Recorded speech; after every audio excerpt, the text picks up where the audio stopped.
ధాన్యం కొనుగోళ్ల కోసం రైతులు రోడ్డెక్కారు. మంచిర్యాల జిల్లా వేమనపల్లిలో జాతీయ రహదారిపై రాస్తారోకో చేపట్టారు. లారీలు రాకపోవడంతో ధాన్యం తరలింపు నిలిచిపోయిందని తెలిపారు. అధికారులు పట్టించుకోవడం లేదని ఆరోపించారు. కొనుగోలు కేంద్రంలో పడిగాపులు కాస్తున్నామని ఆవేదన తెలిపారు. రైతుల ఆందోళనతో భారీగా ట్రాఫిక్ జామ్ అయింది.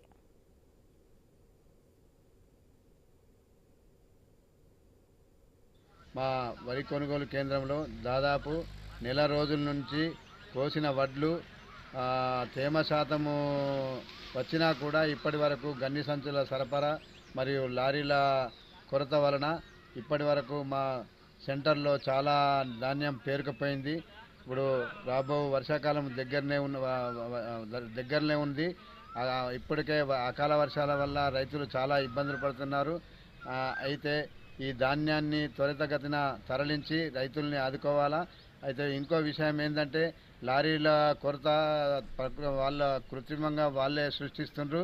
ఒక్కొక్క బస్తాకు 10 నుంచి 12 రూపాయలు అదనంగా వసూలు చేస్తున్నారు. మరియు ఇక్కడ రైతుల పరిస్థితి అగమ్య గోచరంగా ఉంది.